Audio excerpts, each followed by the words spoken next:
हमारे से जो साझे करेंगे। इसी लड़ी में आज की जो वक्ता हैं वो सुश्री अदिति महेश्वरी जी हैं, जो कि वाणी प्रकाशन की डायरेक्टर हैं। आप इनकी एज पे मत जाइएगा, एज बहुत छोटी है लेकिन उपलब्धियां बहुत बड़ी हैं। और ये ना सिर्फ अपने वाणी प्रकाशन को जिस हिसाब से ऊंचाइयों पर लेकर जा रही हैं अपने पिता के साथ, उसके साथ साथ इन्होंने जो नए प्रोग्राम लाई हैं और उनको किस तरह से साहित्य को बाजार में जो है प्रस्तुत किया है, इन सारे के बारे में अदिति हमसे बात करेंगी। तो अदिति जी, आपका बहुत बहुत स्वागत है हमारे कॉलेज में। आपका माइक म्यूट है। धन्यवाद जसविंदर जी। आप हमेशा ही वाणी प्रकाशन में बहुत आदरणीय रही हैं और आपकी डायनामिज्म से तो हम सब बहुत परिचित हैं। आपने बस एक आदेश देना था और मुझे आपके लिए हमेशा तैयार रहना। बहुत बहुत शुक्रिया। हाँ जी, तो हमारे जो हैं आज ये हिंदी साहित्य पर भी बात करेंगी, उसके प्रबंधन पर भी बात करेंगी। तो मुझे लगता है कि अदिति जी, ये अब आपका समय है, मंच आपका है और आप अपनी शिक्षा और आहिस्ता आहिस्ता हम आपकी उपलब्धियां सुनना चाहेंगे। तो प्लीज, आपका स्वागत है। धन्यवाद। Good afternoon everyone. I think हम इसे बाइलिंगुअल रखेंगे जसविंदर जी, या? बिल्कुल बिल्कुल बिल्कुल, आप इंग्लिश हिंदी दोनों में कहिए अपनी बात। मुझे क्योंकि मेरे ऑडियंस के बारे में ज्यादा नहीं पता, मैं सबकी तस्वीरें ही देख रही हूँ स्क्रीन पे। और क्योंकि ये डिजिटल इंटरैक्शन का ये शायद एक बाय प्रोडक्ट ही है, लेकिन फिर भी आप सभी का बहुत धन्यवाद कि आप समय निकाल कर आज यहाँ सब हैं।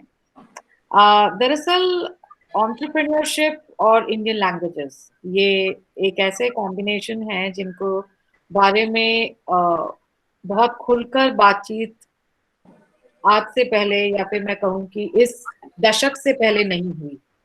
कारण ये कि भारतीय भाषाओं को या फिर भाषा को हमेशा ही सामाजिक सरोकार से जोड़ा गया है, और भाषा ही एक बहुत बड़ा आधार है जिसकी वजह से सभी सामाजिक जनचेतना या फिर सामाजिक आंदोलन खड़े हुए हैं जिसके पटल पर। लेकिन इतिहास गवाह है कि भाषाओं ने दुनिया के सारे बड़े आदान प्रदान, चाहे वो कमर्शियल हो या नॉन कमर्शियल हो, एस्थेटिक हो, इंटेलेक्चुअल हो, वो सभी भाषाओं के जरिए ही समृद्ध हो पाए हैं। तो अगर मैं बात करूं कि भारतीय भाषाओं में या भारतीय भाषाओं से जुड़े कथानकों का व्यापार किस तरीके से डेवलप हुआ, तो वो इतिहास लगभग 200 से 300 साल पुराना ही हमारे सामने है। जब हम ये देखते हैं कि पहली प्रिंटिंग प्रेस जब लगी, या फिर दादा साहब फाल्के ने जब पहली motion picture, silent motion picture बनाई तब, या फिर हम देखते हैं कि नवल किशोर प्रेस जब 19वीं शताब्दी में शुरू हुई तब, वहां से हम मास प्रोडक्शन देखते हैं आर्ट का, साहित्य का। यानी जो ज्ञान हमेशा से एक विशेष जाति के बीच में बंद रहा, और उसे उसका सामाजिक सरोकार या उसका सामाजिक विस्तार प्रसारण नहीं हो पाया, वो इन सब इंडस्ट्रियल अटेम्प्ट्स की वजह से, इंडस्ट्रियल इंटरवेंशंस की वजह से सब लोगों तक पहुंचा। तो चाहे वो वेद पुराण हो, जो सिर्फ एक विशेष जाति ही पढ़ा पाते थे, और ये ज्ञान सिर्फ एक विशेष जाति के लिए ही उपलब्ध था। वहां से जब बात शुरू होती है और जब बात यहाँ तो पहुंचती है कि एक प्रिंटिंग प्रेस के आते ही उसी वेद पुराण की लाखों प्रतियां छपती हैं और वो जन जन तक पहुंच जाती हैं, तो हम ये समझ सकते हैं कि भाषाओं के व्यापार से जुड़ा हुआ सबसे बड़ा जो सामाजिक चिंतन है वो है बराबरी का। वो है जनतंत्र का।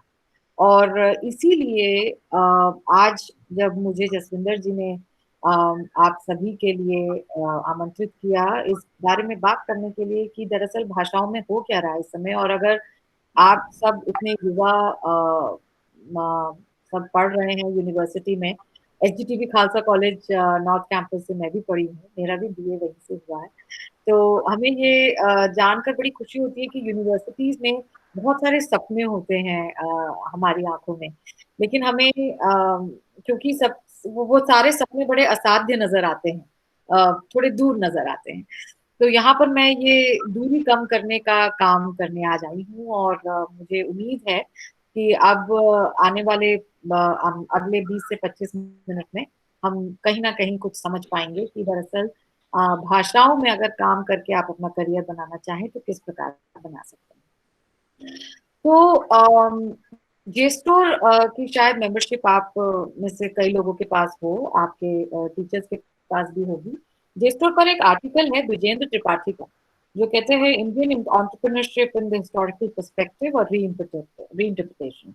आप इसे जरूर एक बार एक्सेस करके पढ़ें। इस आर्टिकल में आप ये जान पाएंगे कि एंटरप्रेन्योरशिप यानी व्यापार, यानी एक ऑर्गेनाइजेशन को स्क्रैच से शुरू करना और उसको एक बड़ा रूप देना, उसको एक व्यवस्थित रूप देना, ये भारतीय या मैं कहूँ कि साउथ एशियन सिविलाइजेशन का एक बहुत बड़ा नेचुरल पार्ट है।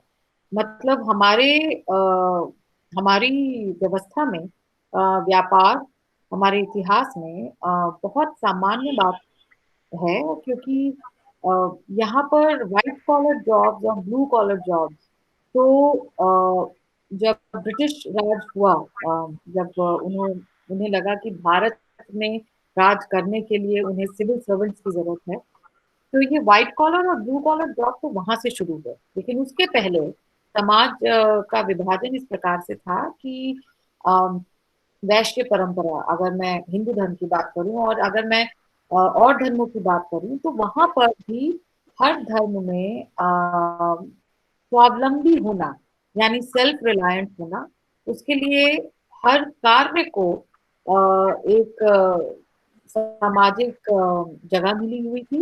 ऊंच नीच, छुआछात, ये सब तो विषमताएं हमेशा से हमारे समाज की एक दुर्भाग्य रही है।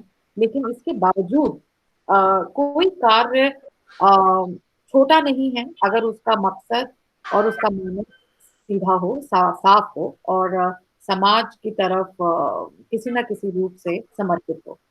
तो ये हमारा आधिकारिक मानस हमेशा से रहा है। भारत में एंटरप्रेन्योरशिप, अगर मैं कहूँ तो इंडस वैली सिविलाइजेशन के बारे में हम सबने स्कूल में पढ़ाई है। वहां पर हड़प्पा और मोहनजोदड़ो में जिस प्रकार से बाजार लगते थे, वहाँ अरब के और अफगानिस्तान के और फार ईस्ट के, माने रशिया और रूस से भी आगे से, वहां से बहुत सारे व्यापारी इस बाजार में सामान बेचने और खरीदने आते थे। तो ये बहुत पुराना इतिहास है और इसे हम सभी को जानना बहुत जरूरी है, क्योंकि आज जब इंडिया इंक की कॉन्फ्रेंसेस होती हैं और वहां पर बड़े बड़े मार्केटिंग और प्रमोशन के पोर्टफोलियोज तैयार किए जाते हैं, तो उसमें अब 21वीं शताब्दी में फिर से ये बात जरूर सामने आने लगी है कि दरअसल हमने इतना कुछ कॉम्प्लिकेट कर दिया है मानव सभ्यता को समझने के लिए कि अगर हम बेसिक्स में जाएं पीछे अपने इतिहास में, तो ज्यादा आसानी से व्यापार कर सकते हैं। इस पर हम कुछ देर में फिर से चर्चा करेंगे। लेकिन फिलहाल भारतीय भाषाओं में अगर व्यापार की बात की जाए तो बहुत सारे माध्यम हमारे सामने खुलते हैं। जैसे सबसे ट्रेडिशनल माध्यम तो था अखबार, जो सबसे बड़ा माध्यम था लोगों को जोड़ने का इस देश में। और भारत में 22 भाषाएं तो अब शेड्यूल्ड हैं, लेकिन लिस्टेड हैं, लेकिन इसके अलावा जो मातृभाषाएं हैं, या जिनको हम अंग्रेजी में काफी प्रॉब्लमैटिक शब्द है लेकिन जिसको हम डायलेक्ट्स कहते हैं, उस क्योंकि उसकी भी पूरी पॉलिटिक्स है, क्योंकि डायलेक्ट्स और लैंग्वेजेस में पूरी हायरार्की का एक रिलेशनशिप है।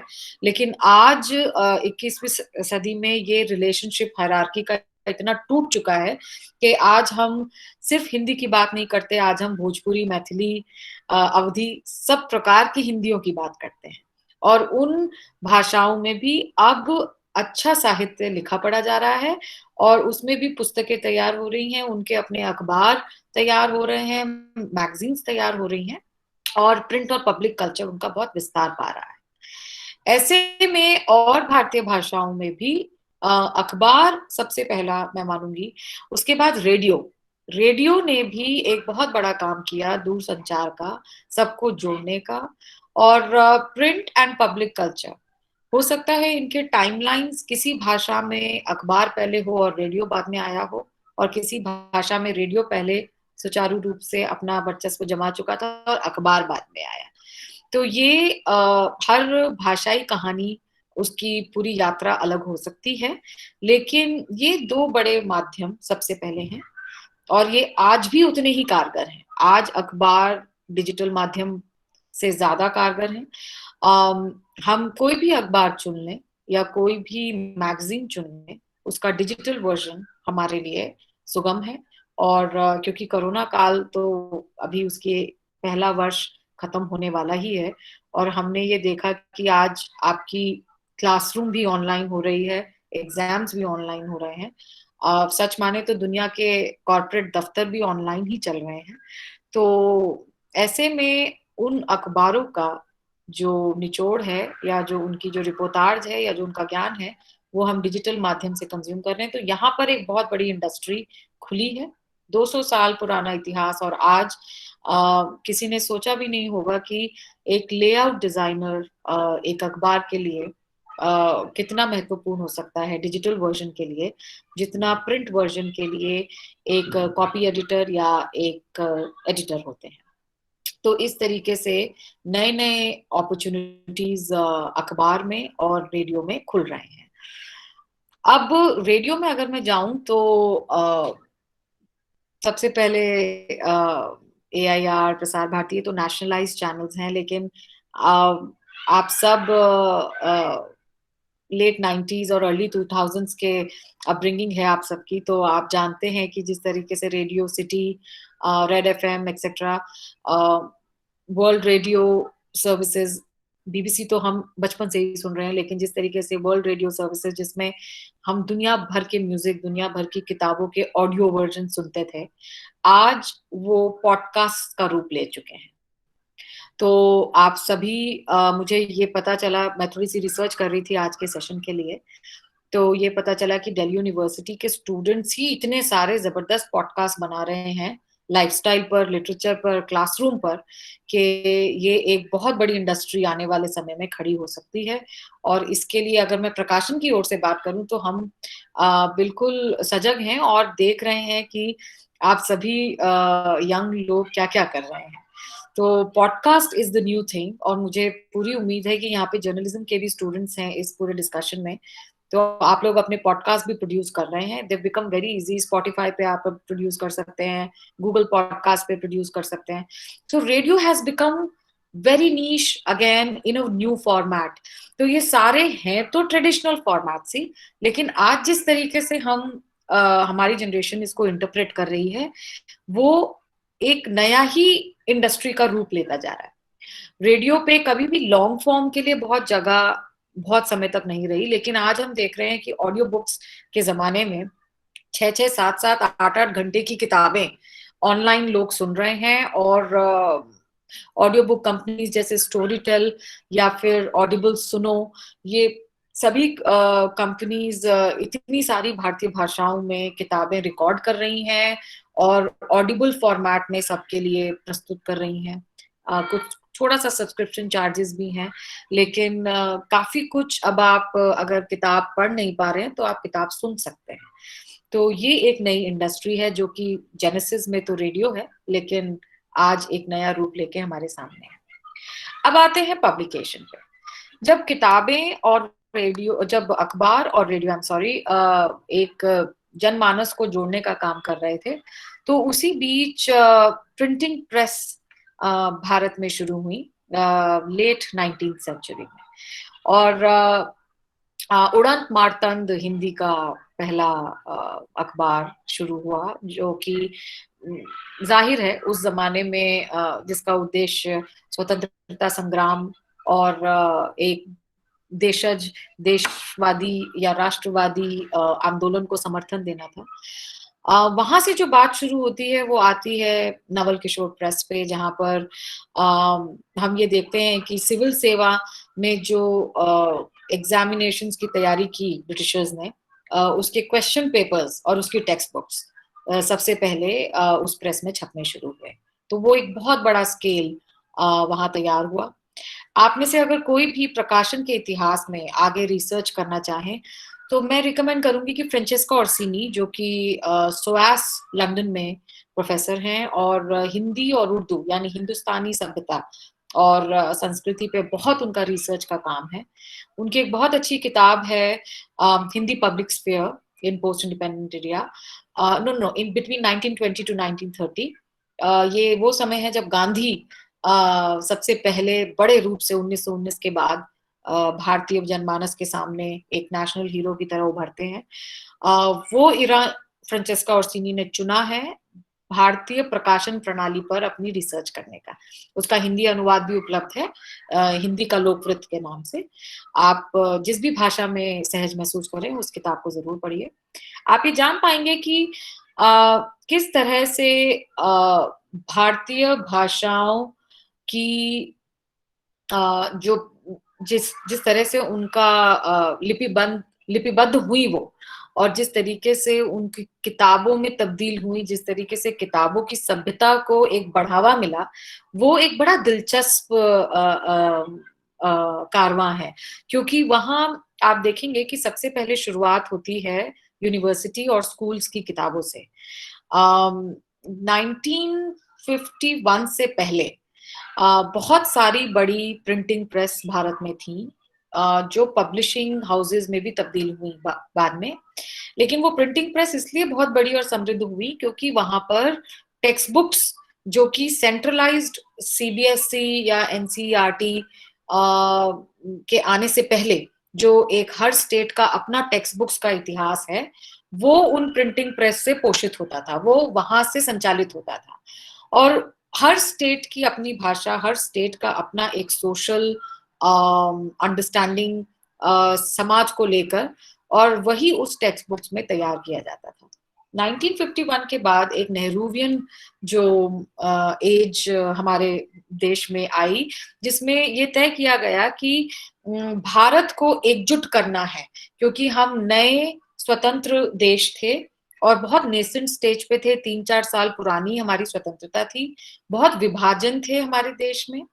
और तो कहीं ना कहीं जैसे कि हमारे कॉन्स्टिट्यूशन की ड्राफ्टिंग कमिटी, मुझे लगता है मैं कुछ ही दिन पहले अभी एक स्कॉलर से बात कर रही थी जिन्होंने 29 देशों के कॉन्स्टिट्यूशन पढ़े हैं, और उनसे मेरी चर्चा हो रही थी कि एक बड़ा छोटा सा सवाल था मेरा उनसे कि अच्छा बताइए, 29 देशों के कॉन्स्टिट्यूशन आपने पढ़े हैं, तो आपको सबसे ज्यादा प्रभावी, सबसे ज्यादा जरूरी, सबसे ज्यादा मॉडर्न कॉन्स्टिट्यूशन कौन से देश का लगता है? देश प्रेम की बात नहीं है, लेकिन मैं सच कह रही हूँ, उन्होंने बड़ा साइंटिफिकली मुझे समझाया कि भारत का कॉन्स्टिट्यूशन इन सब 29 कॉन्स्टिट्यूशंस में सबसे ज्यादा फॉरवर्ड लुकिंग, सबसे ज्यादा इंक्लूसिव और सबसे ज्यादा साइंटिफिक है। तो आप ये समझिए, जो हमारी ड्राफ्टिंग कमिटी है कॉन्स्टिट्यूशन की, वो एक बहुत बड़ा आईना है जो पोस्ट इंडिपेंडेंट इंडिया में हम देख पा रहे हैं कि किस तरह से नेहरूवियन सोशलिज्म ने ये तय किया कि हम एक ऐसा समाज बनाना चाहते हैं जहां सबके लिए जगह सम्मानजनक हो, और उस समाज में जो बच्चे स्कूल में पढ़ेंगे, उनकी जो पाठ्य पुस्तकें तैयार होंगी, वो एक सेंट्रलाइज्ड आइडियोलॉजी के तहत तैयार की जाएंगी। तो यहाँ पर सीबीएसई और एनसीईआरटी का गठन होता है, और यहाँ पर जो printing press state wise, state level पे अपना काम कर रही थी, जिनके पास स्केल था, इकोनॉमी ऑफ नंबर्स थे, जहां नंबर ऑफ कॉपीज खूब छापी जाती थी और खूब हर साल उसका वितरण होता था समाज में। उनका फाइनेंशियल रोटेशंस बहुत अच्छे थे। वो सारी प्रिंटिंग प्रेसेस धीरे धीरे सिकुड़ने लगी और अंततः बंद हो गई। आप समझिए कि 20वीं शताब्दी के शुरुआत में नवल किशोर प्रेस जहां थी, जिस ऊंचाई पर थी, ये सोचना मुश्किल था कि 1960 के बाद वो प्रेस बंदी हो जाएगी। ये सोचना मुश्किल था। मतलब मुंशी नवल किशोर का जो सामाजिक ओहदा था एक प्रकाशक के रूप में, उनका इतना बड़ा छपाई खाना, वो सब बिजनेस की कमी की वजह से बंद हो जाएगा, ये किसी ने भी नहीं सोचा था।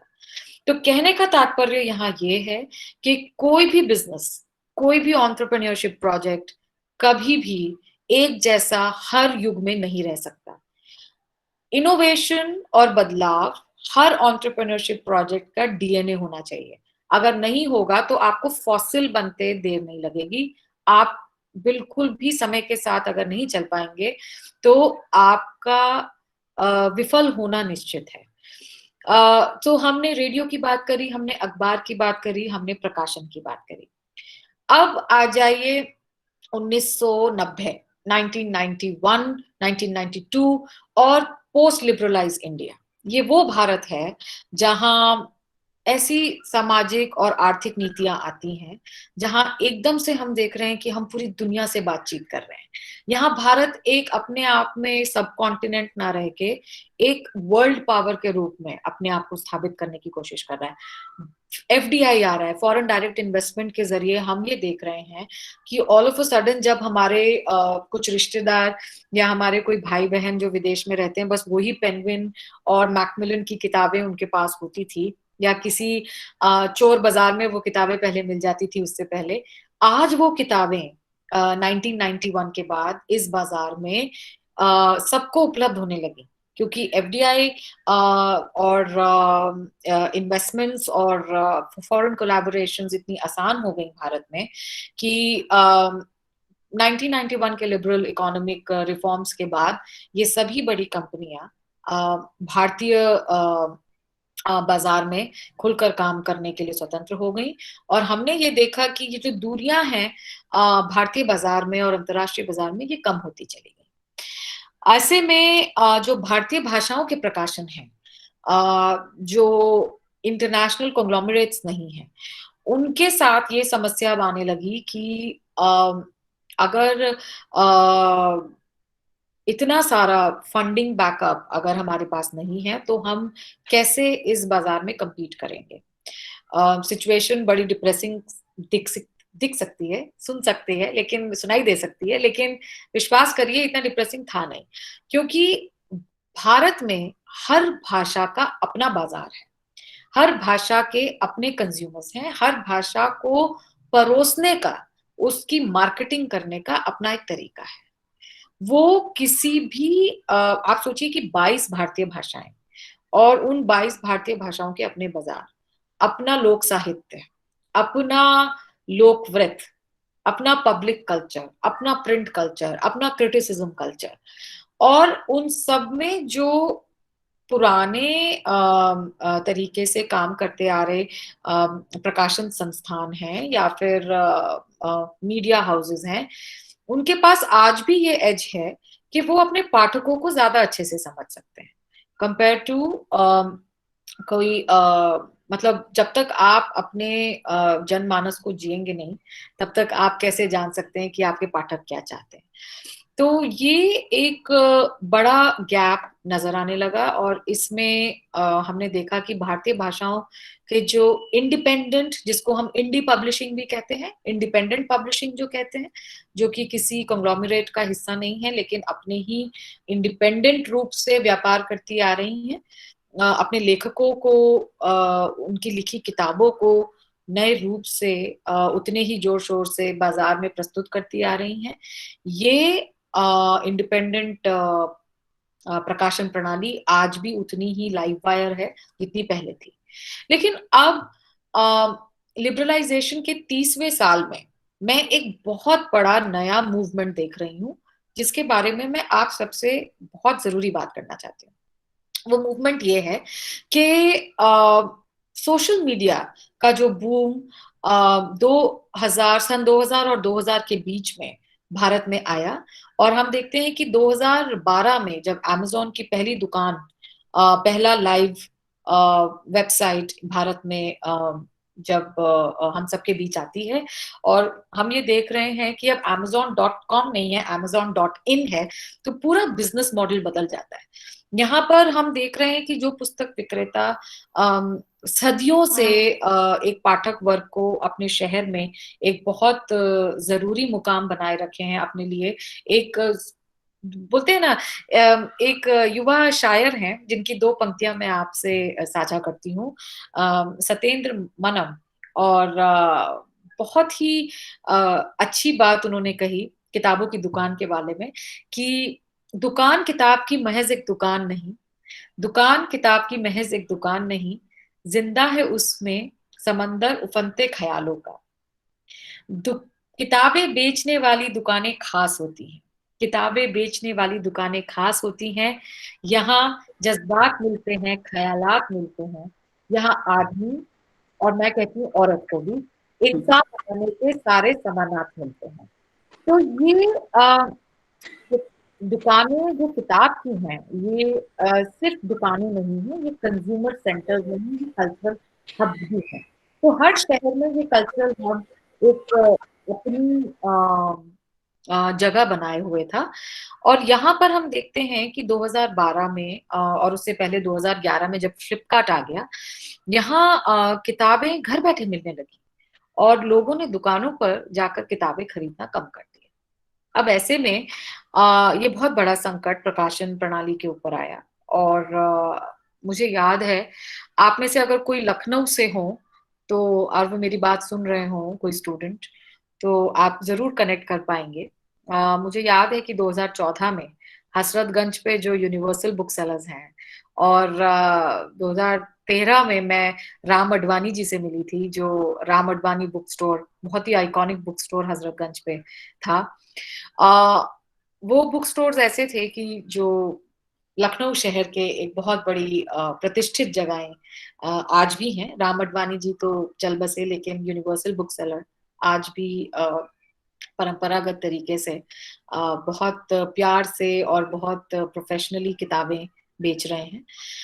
उनके सामने ये एक बहुत बड़ा क्राइसिस आया इस दौरान, कि जहां वो नई किताब की 100 200 प्रतियां एक हफ्ते में बेच देते थे, वहां वो 30-40 भी ऑनलाइन बुक मार्केटिंग के आते ही वो प्रतियां कम होती चली गई। अब ऐसे में आप ये सोचिए कि एक तरफ तो ये मूवमेंट हो रहा है, और दूसरी तरफ हम ये देख रहे हैं कि सोशल मीडिया, जो कि एक मुफ्त का माध्यम सबको मिला अपनी बात लाखों हजारों लोगों तक पहुंचाने के लिए, वो दिन ब दिन मजबूत होता जा रहा था। 2009 में फॉर एग्जाम्पल वाणी प्रकाशन का पहला पेज हमने बनाया था, पहला अकाउंट बनाया था। पेज तो आई ही 2012 के बाद थे, पेज सर्विसेज पहले नहीं थी, लेकिन हम पहले प्रकाशक थे हिंदी के जिन्होंने 2009 में पहला अकाउंट बनाया। और वहां से हमें ये समझ आया कि अगर हम बड़ी मासूमी से अगर हम एक किताब का फोटो, एक लेखक के बारे में संपूर्ण परिचय और उस किताब के बारे में जानकारी अपने पाठकों तक पहुंचा पाए, तो बहुत बड़ी बात होगी। और ये एक सोशल मीडिया का नया प्रोग्राम बनाया गया, जिसके बारे में हमें पहले कभी नहीं पता था कि ये भी एक बिजनेस मॉडल हो सकता है।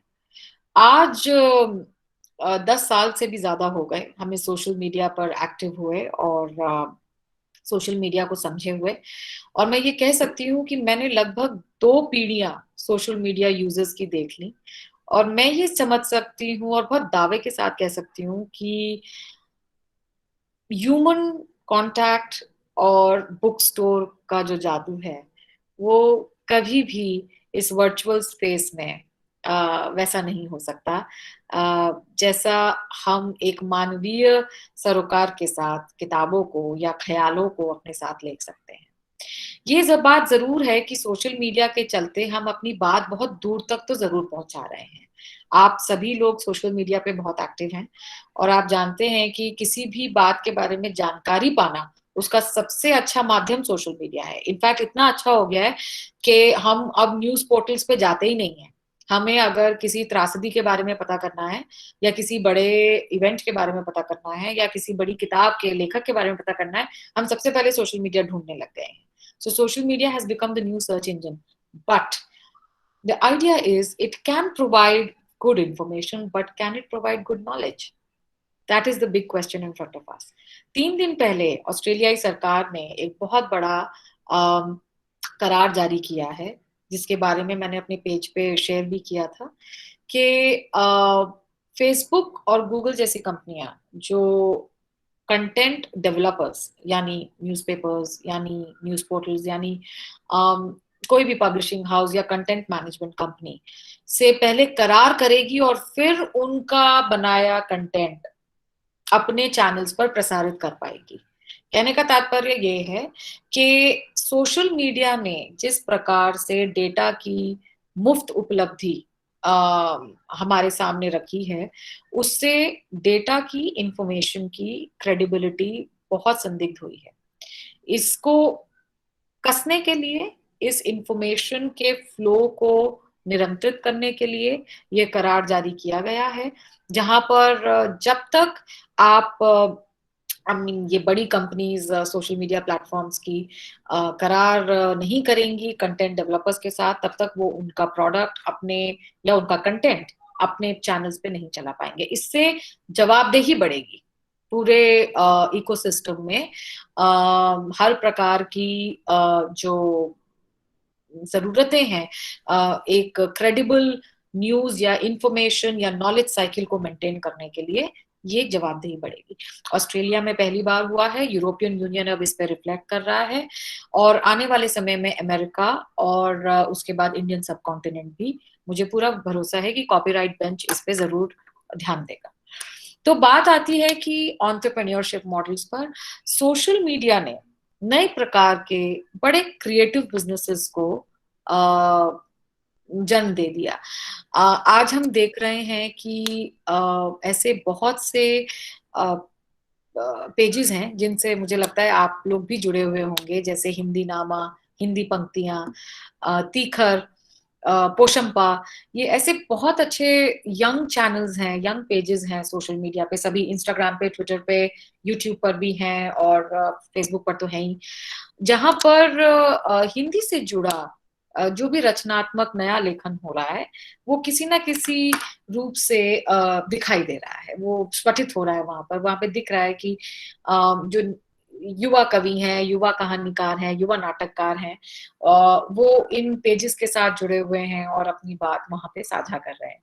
तो ये जो पिछले 5 सालों में ये जो हिंदी को समृद्ध करते युवा पाठकों द्वारा बनाए गए पेजेस हैं युवा लेखकों के लिए, ये मुझे लगता है ये बहुत बड़ा मूवमेंट आने वाले समय में साबित होगा, क्योंकि ये वो बच्चे हैं जो जरूरी नहीं है कि हिंदी साहित्य के बैकग्राउंड से हैं। कोई इंजीनियर है, कोई मेडिकल फील्ड में थे और अब पीछे आ गए हैं, इसी काम में लग गए हैं।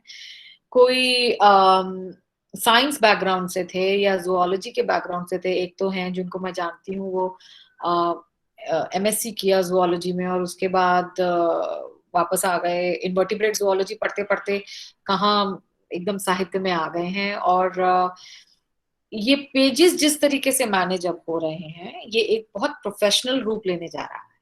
आप इस सभी पे ध्यान दीजिए। बहुत खुशी हो रही है ये देखकर, क्योंकि कहाँ हम ये समझने लगे थे कि भाषाओं में सिवाय सरकारी नौकरी या सिवाय अखबार की नौकरी के कोई ऑप्शन ही नहीं है। मतलब या तो गवर्नमेंट जॉब या फिर मीडिया में जॉब के कोई ऑप्शन ही नहीं है। और यहाँ हम देख रहे हैं कि जॉब छोड़िए, अपने पेजेस पे सोशल मीडिया के, जहाँ पे आपकी लागत लगभग न के बराबर थी और वहां से आपकी यात्रा ये यंग पाठक शुरू कर रहे हैं और उन्होंने एक इकोसिस्टम हेल्दी डेवलप किया है अपने हम उम्र साथियों के लिए जो अच्छा लिखना चाहते हैं, और सोशल मीडिया पे वो उनको जगह दे रहे हैं। आने वाले समय में ये पोर्टल्स कुछ भी बन सकते हैं, ये प्रकाशक बन सकते हैं, ये ब्रॉडकास्टर्स बन सकते हैं, ये टेक सर्विस प्रोवाइडर्स बन सकते हैं, ये लूपिन टेक सर्विस प्रोवाइडर्स बन सकते हैं, कुछ भी बन सकते हैं। एप्स डेवलप कर सकते हैं जिससे एक ही इकोसिस्टम में आपको पढ़ने के लिए भी बहुत अच्छी सामग्री मिल सकती है, आप प्रकाशन की भी अपनी अपॉर्चुनिटीज ढूंढ सकते हैं, आप ऐसे लेखक बन सकते हैं जो पूर्णतया लेखन के बलबूते पर अपना जीवन व्यतीत कर सकते हैं। हमारे सामने प्रोफेसर नरेंद्र कोहली का उदाहरण है, हमारे सामने हिंदी में ऐसे बहुत से लेखक हैं जिन्होंने बहुत अच्छा लेखन करियर भी अपना डेवलप किया, और रिटायरमेंट के बाद किताबों की एक लिस्ट उनके पास है कि वो 2-2 साल तक उनके पास समय नहीं है नए आइडिया को सुनने के लिए या फिर उसके ऊपर काम करने के लिए। वो इतने ओवरबुक्ड हैं पब्लिशिंग हाउसेस के साथ कि their really writing career is fantastic and is just thriving. So इस तरीके से ये जो नए सोशल मीडिया पे मूवमेंट्स आए हैं, ये एंटरप्रेन्योरशिप की पहली कड़ी है। और आने वाले समय में, क्योंकि सोशल मीडिया पे तो सब कुछ मुफ्त में हो रहा है, और अगर आपको अपनी बात दूर तक पहुंचानी है तो आपको उसमें एक बेसिक इन्वेस्टमेंट लेके चलना पड़ता है। लेकिन एक बार आप अगर अपनी जगह बना लें पाठकों के बीच में, आपके आपके हिस्से में नंबर्स हासिल हो जाएं, तो उसके बाद आप एक बड़ी एंटिटी बन जाते हैं और सबका समर्थन आपको मिलने लगता है। और आने वाले समय में ये कॉन्फिडेंस आना इन युवा पाठकों के बीच में जिन्होंने ये पेजेस बनाए कि हम आने वाले समय में कुछ भी कर सकते हैं, कुछ भी नया रूप ले सकते हैं, ये एक बहुत बड़ा एसेट है उनके पास कि वो एक ट्रेडिशनल ढांचे में नहीं है। नंबर 1 बात। नंबर 2 बात, जब आप एकदम लाइट फ्लोट कर रहे हैं तो आप अपनी स्पीड और अपनी ऊंचाई अपने हिसाब से मैनेज कर सकते हैं। तो वो एक ऑटोनॉमी इन नए बिजनेसेस के पास है जो कि नए रूप से तैयार कर रहे हैं। तो कहने का तात्पर्य ये है कि भारतीय भाषाओं में आज content is the queen if not the king, because king will always be the market force. जो आप में से अगर कोई इकोनॉमिक्स से हैं तो जो बेल कर्व की पूरी राजनीति जानते हैं कि पुश पुल फैक्टर्स कितने ज्यादा इनसाइडर आउटसाइडर के रहते हैं उसमें। लेकिन उन सबको अगर हम दरकिनार कर दें और अगर हम कंटेंट पे फोकस करें, अगर हम इस बात पे फोकस करें कि हम जो बात कहने जा रहे हैं समाज के सामने वो अपने समय की सबसे मजबूत बात है, सबसे बढ़िया बात है, तो उसके फाइनेंशियल एस्पेक्ट्स बहुत ज्यादा खुल जाते हैं। उसके लिए हमें ये जानना बहुत जरूरी है कि हमारे समय के सबसे मजबूत लेखक कौन है, सबसे मजबूत संपादक कौन है, सबसे मजबूत अनुवादक कौन है, और उन सब की एक टीम बनाकर हम कैसे काम कर सकते हैं। तो ये तो हुआ एक एंटरप्रेन्योरशिप का मोटा मोटा खाका कि अगर आप भारतीय भाषाओं में या हिंदी में, क्योंकि हिंदी के पेजेस को मैं बहुत नजदीक से देख रही हूँ, और जो सोशल मूवमेंट की मैं आपसे बात कह रही हूँ कि जिस तरीके से ये नए पेजेस शुरू हो रहे हैं और नया एक पूरा माहौल बन रहा है लेखनी को पढ़ने को लेकर, ये अन्य भारतीय भाषाओं में नहीं हो रहा है। ऐसा बहुत बड़े स्केल पे नहीं हो रहा है जो हिंदी में हो रहा है। तो हिंदी की जो मजबूती है कि 320 मिलियन है हम पूरी दुनिया में हिंदी को इतने बोलने वाले जिनकी ये पहली भाषा है, और 120 मिलियन है जिनकी ये दूसरी भाषा है। ये 2016 का सेंसेक्स है।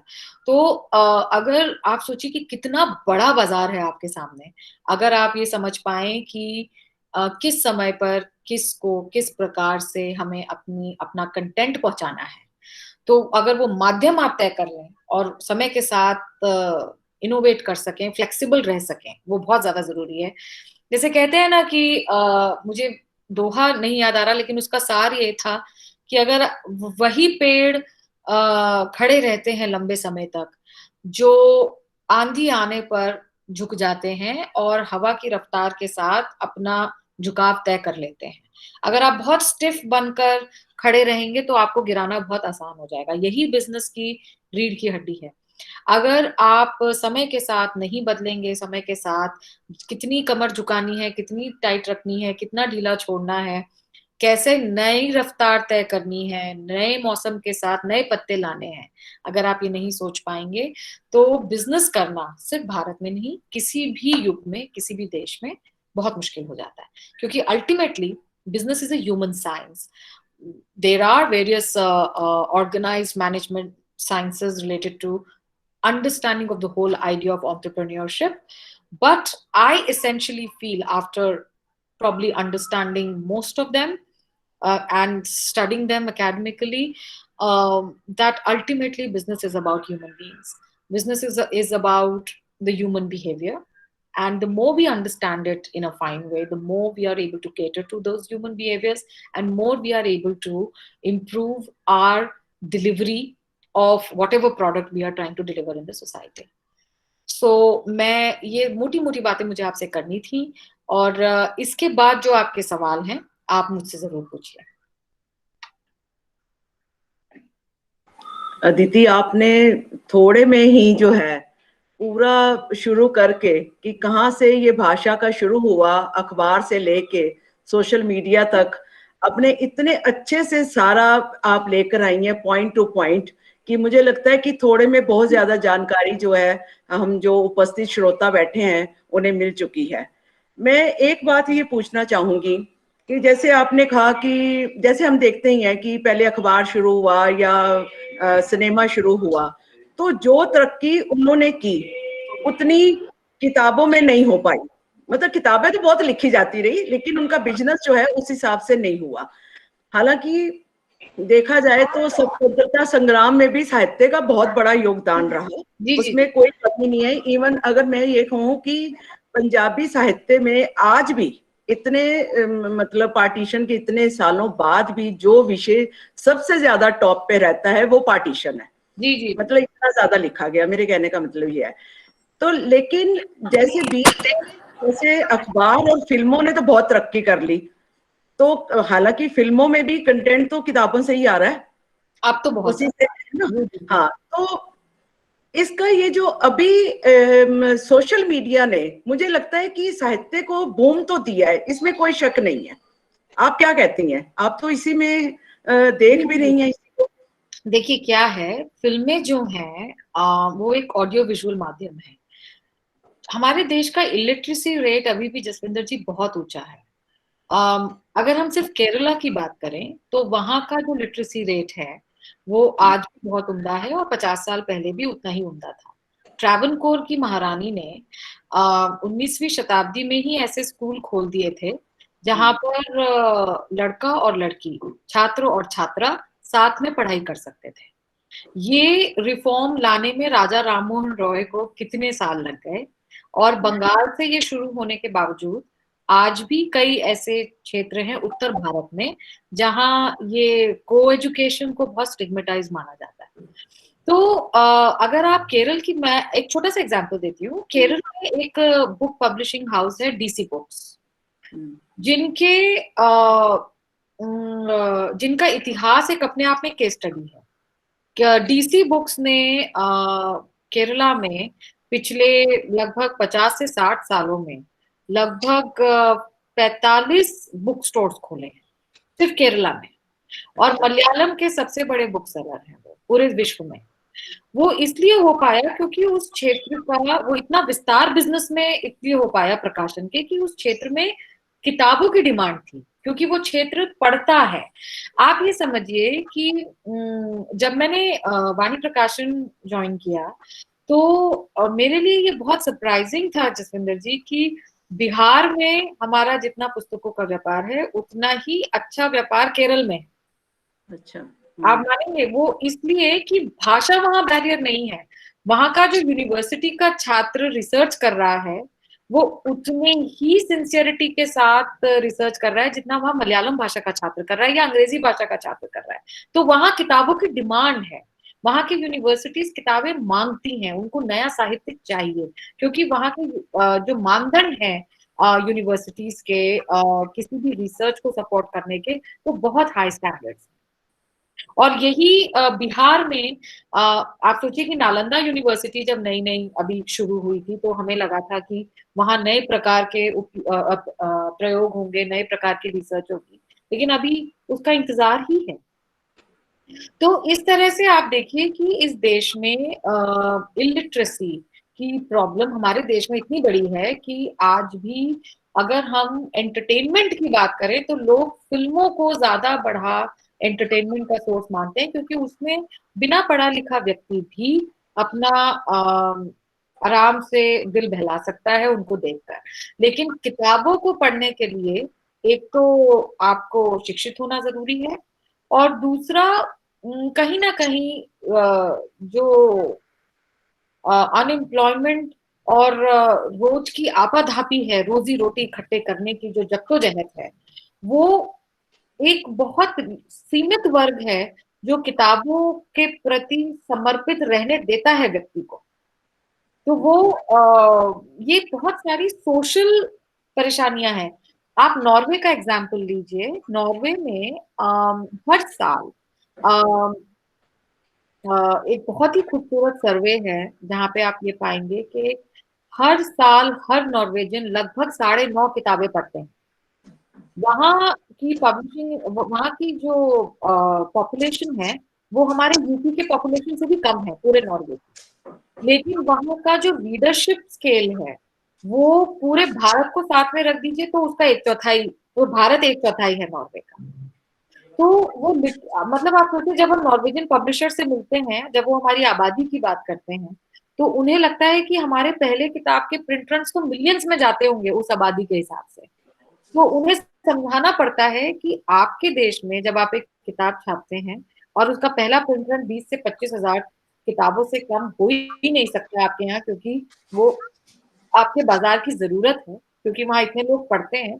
यहाँ पर एक तो 22 भाषाएं, हर भाषा का अपना बाजार, और हर भाषा में अपना साहित्य, अपने कलेवर का बिजनेस, और हर प्रकाशन गृह की अपनी स्ट्रैटेजी। तो आप सोचिए कि कितने विभाजन में हम बटे हुए हैं, जबकि नॉर्वे में एक भाषा, ज्यादा से ज्यादा 2 भाषाएं, अंग्रेजी और नॉर्वेजियन, और उसमें ही सारी प्रकाशन प्रणाली चलती है।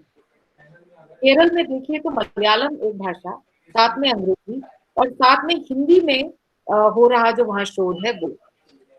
लेकिन उसके बावजूद ही वहाँ का लिटरेसी रेट इतना हाई है कि सभी डीसी बुक्स, एक मुझे लगता है कि भारत में जो इंडिपेंडेंट पब्लिशिंग है उसमें टॉप 5 रैंक्स में डीसी बुक्स आते हैं।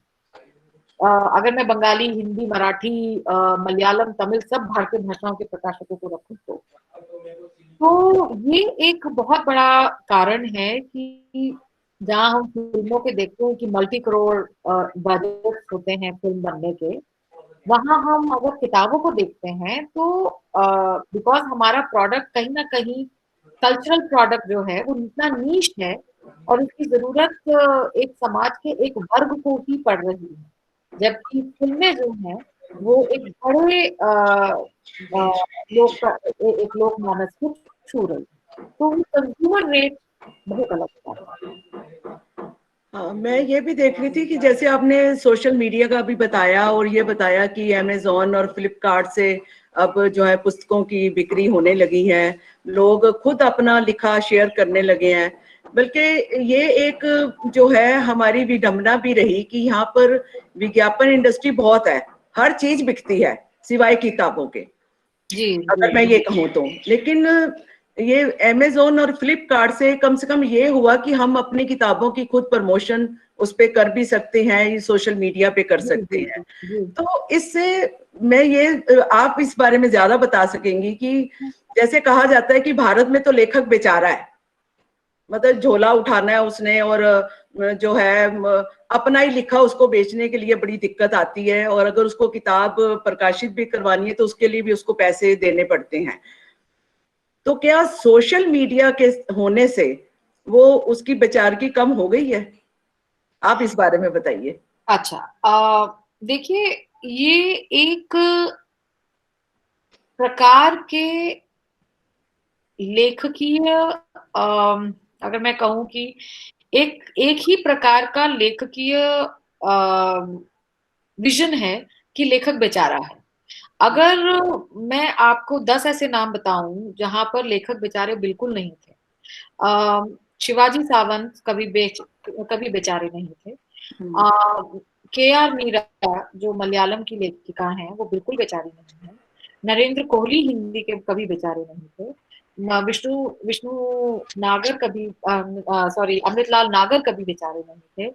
तो आप ये देखिए कि ऐसे बड़े लेखक, आज सुरेंद्र मोहन पाठक हमारे बीच में हैं जो आज भी उनके किताबों के बुक डील्स बहुत महंगे होते हैं और वो लाखों में किताबें बिकती हैं उनकी आज भी।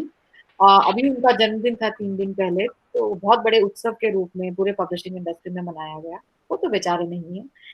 बात यह है कि लेखक वही बेचारा है जो ऐसा लिख रहा है जो किसी को छू नहीं रहा है, जिसके पास जिया हुआ जीवन है ही नहीं लेखन में। वो एक बंद कमरे में अपने सुख के लिए लिख रहे हैं और फिर उन्हें लग रहा है कि वो बेचारे रह गए क्योंकि उनका लेखन दुनिया को छुआ ही नहीं। और उसमें आ, हर तरफ से पूरे इकोसिस्टम को कोसना, मेरे ख्याल से सारी भाषाएं अब इससे थोड़ा आगे बढ़ गई हैं। पूरा बुक ट्रेड भी इससे आगे बढ़ गया। सोशल मीडिया के दौर में जब हम आज बात कर रहे हैं तो हम देख रहे हैं कि लेखक और प्रकाशन दोनों अपनी अपनी ऑडियंस साथ में कंबाइन कर रहे हैं।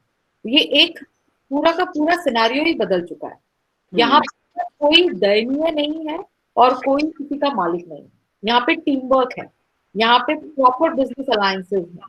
यहाँ पर हम ये देख रहे हैं कि अगर एक लेखक एक अपनी सामाजिक ओहदे पे पहुंचे हुए हैं और बहुत अच्छे से अपनी बात को सब तक पहुंचा रहे हैं, तो प्रकाशन ग्रह तो भाग रहे हैं उनके पीछे उनको साइन अप करने के लिए। और बहुत ही मजबूत समय चल रहा है क्योंकि डिजिटल के आ जाने से आप सोचिए, जहां में एक अखबार के जरिए जो प्रिंटेड कॉपी है अखबार की, उसके जरिए मैं एक 10 लाख 20 लाख 50 लाख लोगों तक पहुंच रही थी। आज वहां डिजिटल माध्यम में हम देख रहे हैं कि एक वीडियो वायरल हो जाता है तो 10 मिलियन लोगों के पास एम ही पहुंच जाता है और उसके बाद तो फिर स्नोबॉल होने लगता है। आज देवदत्त पटनायक, शशि थरूर एक वीडियो ट्विटर पे लगाते हैं तो वो वायरल हो जाता है और उसके बाद शशि थरूर एक ऐसा शब्द सबके जहन में छोड़ देते हैं और उससे अपनी किताब अनाउंस कर देते हैं और उस किताब का पहला प्रिंट रन 20,000 कॉपीज का यूं ओवरनाइट खत्म हो जाता है। तो लेखक दयनीय बिल्कुल नहीं है आज। आज प्लेटफॉर्म्स बहुत मजबूत हैं, लेकिन समझने की जरूरत ये है कि पाठक क्या चाह रहा है। जैसे मैंने आपसे कहा ना कि ये डिमांड और सप्लाई का जो फंक्शन है ये पूरे इकोसिस्टम में, ये हर युग के हिसाब से बदलता है। तो आज अगर मैं कहूँ 21वीं सदी के तीसरे दशक में हम कदम रख चुके हैं, उसका भी 2 महीना खत्म हो चुका है पहले साल का। तो आप ये समझें कि हम बिल्कुल ही अलग स्ट्रैटेजीज पे काम करना शुरू कर दिए हैं, क्योंकि जो पिछले दशक की स्ट्रैटेजी है वो तो इस दशक में भी नहीं चलेगी। सही बताऊं तो जिस तरीके से हम सोशल मीडिया को पिछले दशक में देख रहे थे, इस लॉकडाउन में, इस पैंडेमिक के एटमॉस्फेयर में हमें हमारी समझ बदल दी है पूरी की पूरी सोशल मीडिया की ताकत को लेकर। हमने ये देखा कि दुनिया में सब बंद हो सकता है लेकिन सोशल मीडिया बंद नहीं हो सकता। हमने ये समझा कि दुनिया में सब कुछ धरा का धरा रह जाएगा लेकिन इंटरनेट तो चलेगा। तो आप ये सोचिए कि ये कितना बड़ा बदलाव है अपनी री-स्ट्रैटेजाइजिंग करने के लिए, अपने अपने पूरे एनर्जीज को रीफोकस करने के लिए। और ये सिर्फ मैं ही नहीं, मुझे लगता है कि हर मजबूत बिजनेस इस समय ये सोच रहा है और अपने आप को इवॉल्व करने की कोशिश कर रहा है। वो बात यही आ जाती है कि जब तक आप में कुछ मौलिक विचारधारा, मौलिक लेखन नहीं है, तब तक आप जो है पाठक पैदा नहीं कर सकते। जैसे अब मैं, जी हाँ, जी। मैं जैसे समीक्षक हूँ, हिंदी पंजाबी लिखती हूँ, तो बहुत सारी किताबें मेरे पास आती रहती हैं, हिंदी पंजाबी दोनों में।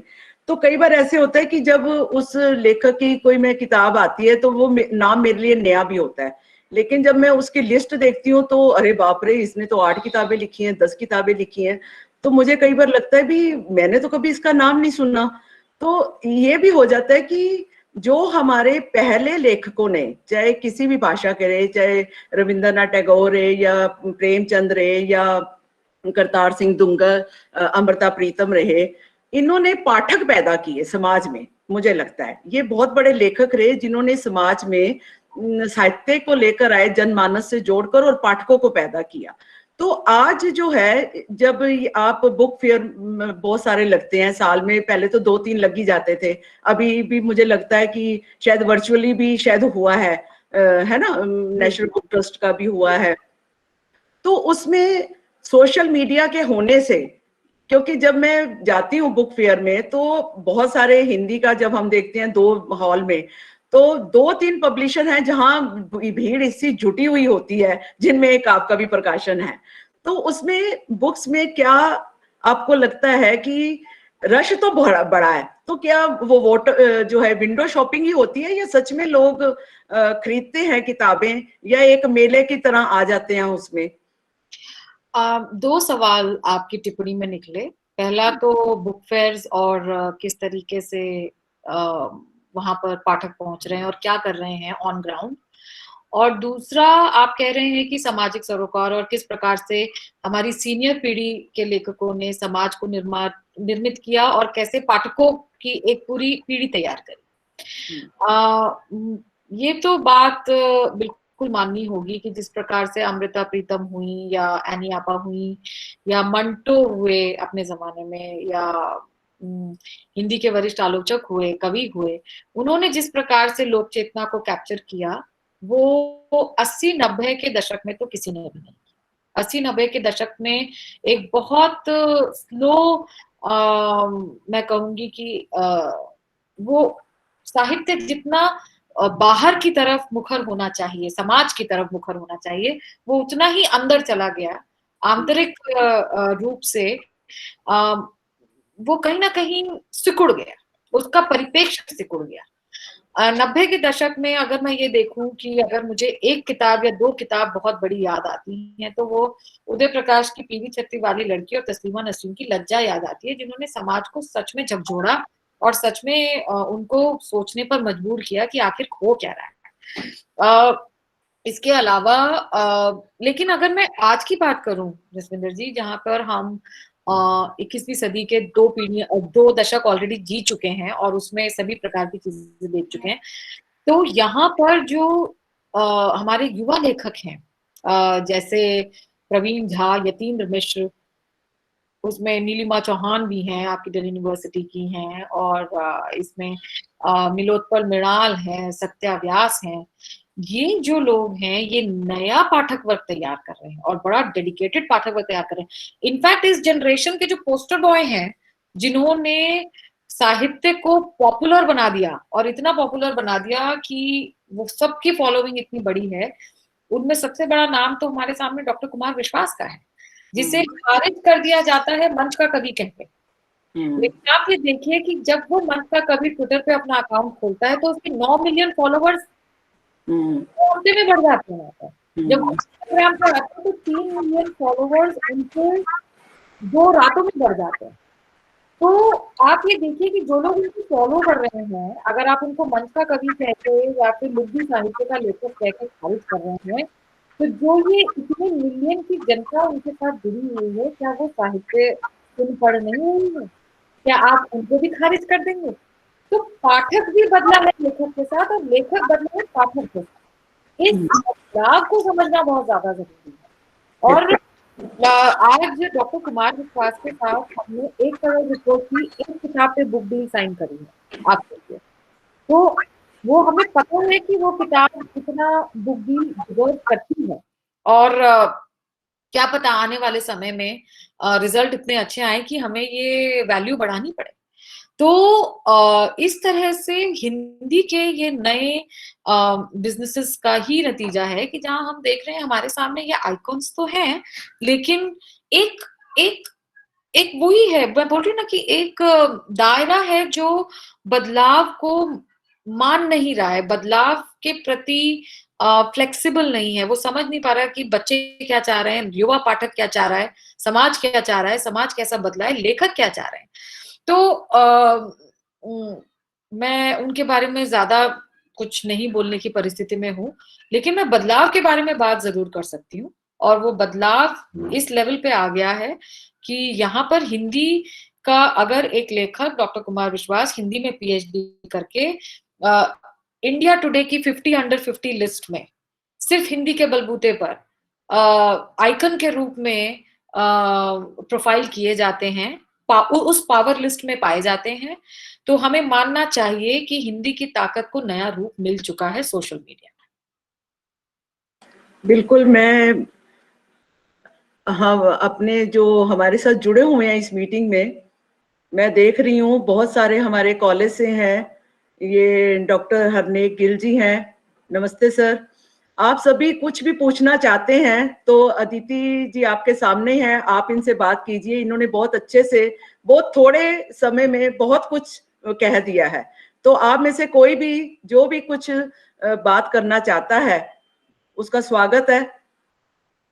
आप पूछ सकते हैं कुछ भी।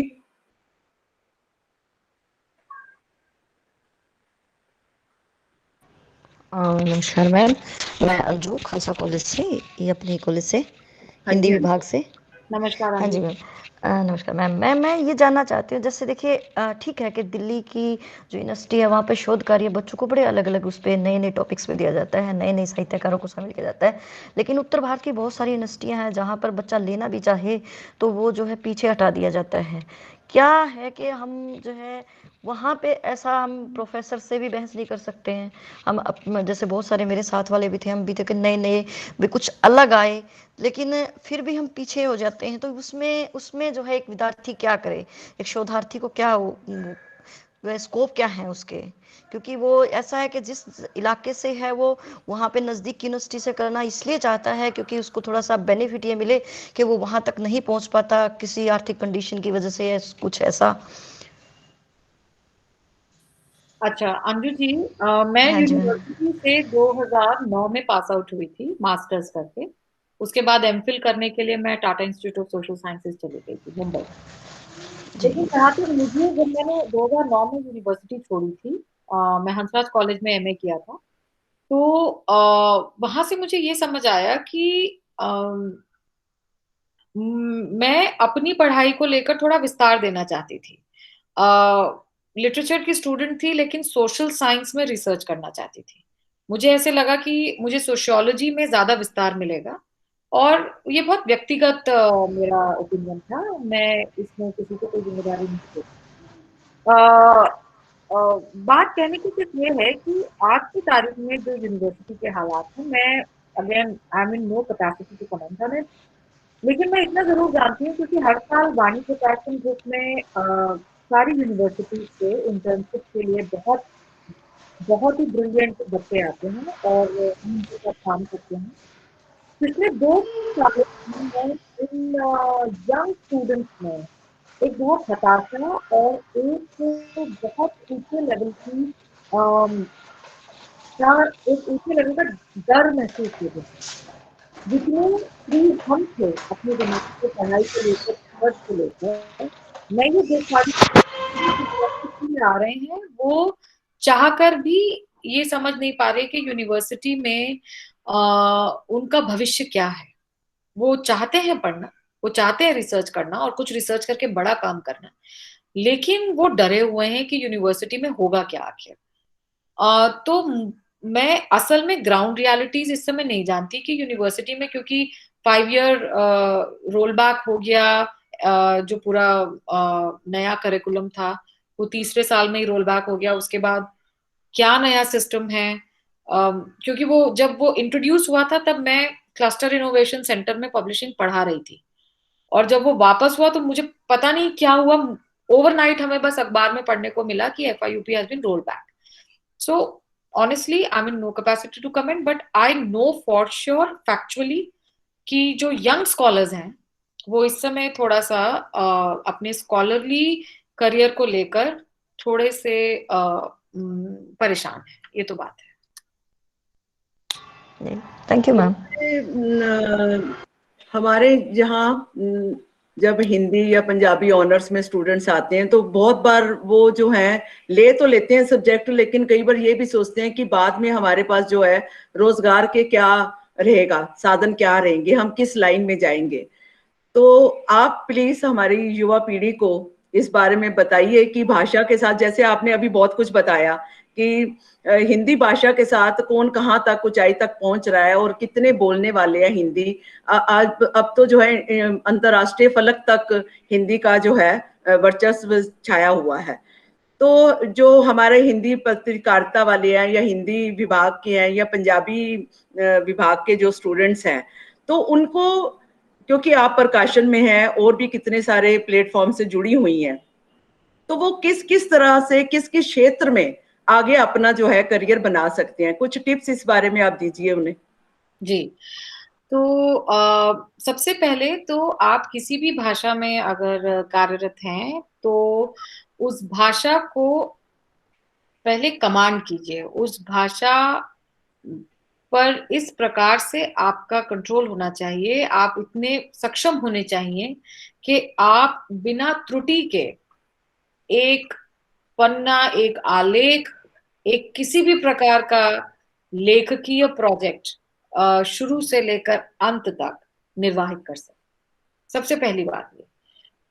अगर मैं करियर्स की बात करूं तो आज डिजिटल एडिटर्स की इतनी आवश्यकता है, इतनी ज्यादा आवश्यकता है हर जगह, प्रकाशन गृह में भी, न्यूज रूम्स में भी, ब्रॉडकास्टिंग इंडस्ट्री में भी, कि हमारे पास जगहें वैकेंसी 6-6 महीने से हैं लेकिन हमें ठीक कैंडिडेट्स नहीं मिलते, क्योंकि उनकी भाषा पे पकड़ इतनी कमजोर है, इतनी कमजोर है कि मैं आपको बता नहीं सकती। आप समझिए कि इस पीढ़ी के पास मोबाइल फोन और स्पेल चेक, जो एक ऑटोमेटिक सॉफ्टवेयर प्रोग्राम्ड मिला है हर चीज में, उसने पढ़ने की क्षमता, समझने की क्षमता, एडिट करने की क्षमता को बहुत बढ़ा दिया।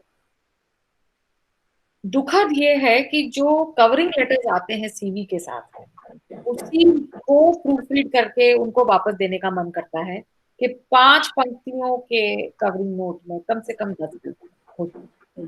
तो भाषा के क्षेत्र में अगर आपको करियर बनाना है तो सबसे पहले आपको भाषा पर मास्टरी पानी पड़ेगी। आपको भाषा का एक अच्छा प्रैक्टिशनर बनना पड़ेगा। जब तक ये नहीं होगा तब तक आप इस फील्ड में करियर कैसे बनाएंगे।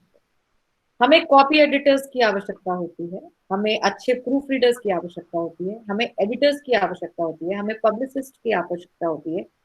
एक पुस्तक को पांडुलिपि से लेकर बाजार में प्लेस करने तक जितने भी काम जुड़े हुए हैं वो सब पढ़े लिखे लोगों के लिए है, क्योंकि अल्टीमेटली है तो पुस्तक ही।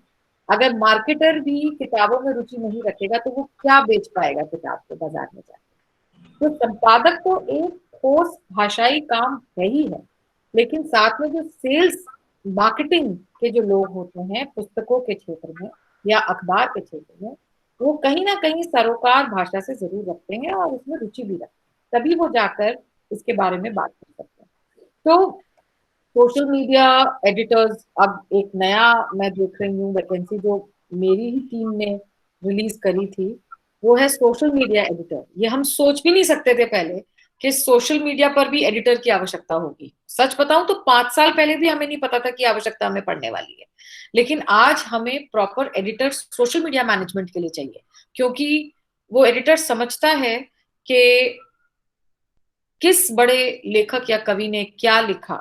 और अब जैसे किसान आंदोलन चल रहा है तो हिंदी में किसान, गांव और किसानी पर इतनी खूबसूरत चीजें लिखी गई हैं, उन पर हुई प्रताड़ना पर इतना बड़ा कुछ अच्छा लिखा गया है। जब तक वो सोशल मीडिया एडिटर जानेगा नहीं, उसने वो पढ़ा नहीं होगा, वो क्या सही समय पर लोगों तक पहुंचा पाएगा किसी प्लेटफॉर्म से। तो इसलिए सबसे पहले पढ़िए, अपने साहित्य को जानिए, चाहे आप किसी भी भाषा में हो, पंजाबी में हो, हिंदी में हो, अंग्रेजी में हो, भारतीय किसी भाषा में हो, इंटरनेशनल लैंग्वेज में भी आप काम कर सकते हैं। लेकिन उसके पहले आपको ये जानना बहुत जरूरी है कि आपका साहित्य कहता क्या है, आपके साहित्य का इतिहास क्या है, वर्तमान क्या है, तभी तो आप भविष्य की धारा निर्धारित कर पाएंगे। वही है कि युवा पीढ़ी जो है शॉर्टकट मांगती है, लेकिन कुछ भी जो है लंबी सफलता के लिए, मंजिल पर जाने के लिए जो है शॉर्टकट कहीं भी काम नहीं आता। सबसे बड़ा जसविंदर जी, इंडस्ट्री में बहुत हाईली पेड जॉब्स हैं। अगर मैं एक जूनियर एडिटर की ओपनिंग सैलरी की बात कहूँ तो ये 28 से 30 हजार रुपए होती है। जो यूनिवर्सिटी से एमए या एमफिल करे हुए स्टूडेंट्स हैं और जो पब्लिशिंग में काम करना चाहते हैं। हर प्रकाशन के पास, जैसे वाणी प्रकाशन में 2 या 3 वैकेंसीज हमेशा रहती हैं इस पोजीशन के लिए, लेकिन हम वो पोजीशन भर नहीं पाते कभी, क्योंकि हमें कहीं ना कहीं जब हम अब आपसे तो सब परिचित, आप तो सब बातों को जानती हैं कि पुस्तक मेले की आपने बात कही, तो जो इतनी भीड़ लगी होती है, वो लोग वाणी के स्टॉल पर इसलिए आते हैं, वाणी के बुक स्टॉल पर इसलिए आते हैं क्योंकि उन्हें पता है यहाँ की किताबें कालजयी होती हैं, यहाँ की किताबें गलत शोध नहीं प्रस्तुत करती हैं, यहाँ की किताबें अच्छी छपी हुई होती हैं, यहाँ की किताबें अच्छे लेखकों ने, अच्छे संपादकों ने तैयार करी है, तो ये किताबें खरीदनी चाहिए। पिछले 10 सालों में पुस्तक मेले में मैं देख रही हूँ कम से कम 400 गुना फुटफॉल बढ़ा है, और ये युवा पाठकों की वजह से जुड़ा है। बिजनेस कम से कम 12 से 13% बढ़ा है। मैंने पहले कभी नहीं देखा, मैं 6 साल की उम्र से पुस्तक मेले में जा रही हूँ जसविंदर जी, और मैंने पहले कभी नहीं देखा कि लोग अटैचियां, बैग्स दूसरे शहरों से लेकर आते हैं, किताबें भरते हैं और रात की ट्रेन या फ्लाइट पकड़ के अपने शहर वापस चले जाते हैं। दिल्ली पुस्तक मेले में सिर्फ किताबें लेने आते हैं।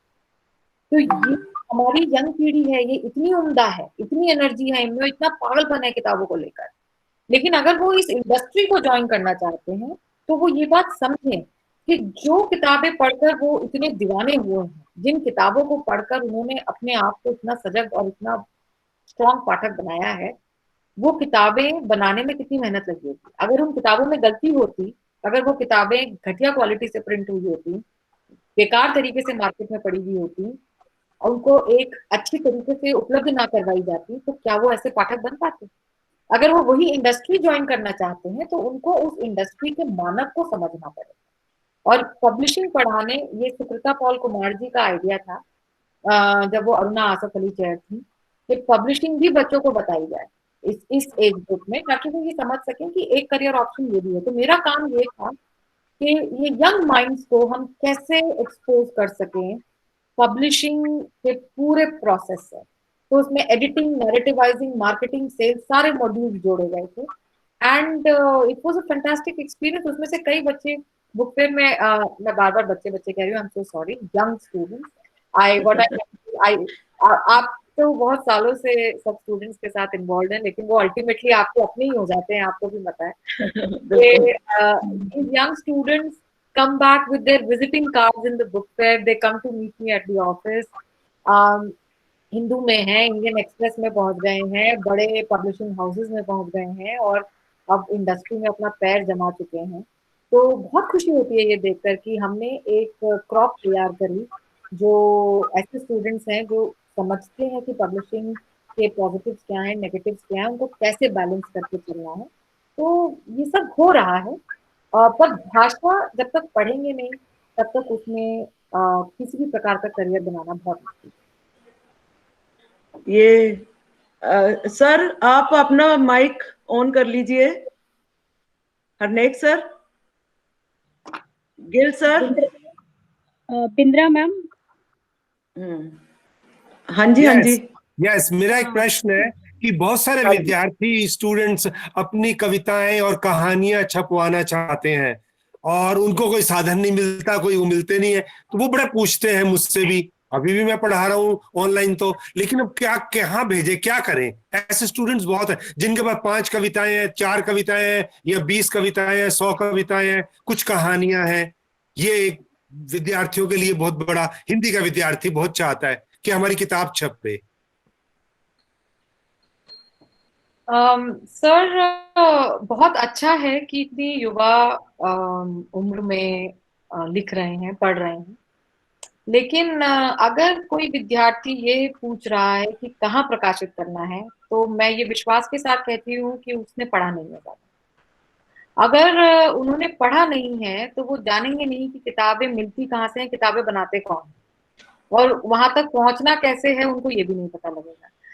सारे प्रकाशनों के आज की तारीख में सोशल मीडिया प्रेजेंस है और वहां पर वो युवा लेखकों से, युवा पाठकों से निरंतर संवाद कर रहे हैं। जिन प्लेटफॉर्म्स का नाम मैंने थोड़ी देर पहले लिया, वो भी निरंतर युवा पाठकों से निरंतर संवाद कर रहे हैं, युवा लेखकों से भी। तो अगर कोई पाठक ये पूछ रहे हैं कि मेरे पास 4-5 कविताएं हैं, अब मैं इसको कहाँ प्रकाशित कराऊं, तो सबसे पहले 4-5 कविताओं में तो कोई संकलन बन ही नहीं सकता।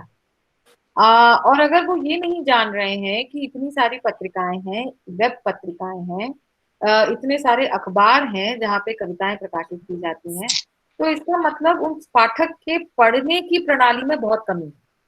उन्हें सबसे पहले ये जानना होगा कि जिस इकोसिस्टम का वो हिस्सा है, उस इकोसिस्टम में है क्या क्या, वो पहले जाने तो सही। जिस जगह से वो किताबें पढ़कर तैयार हुए हैं लेखक के रूप में, उन जगहों को तो सबसे पहले एक्सप्लोर कर लें, चिन्हित कर लें।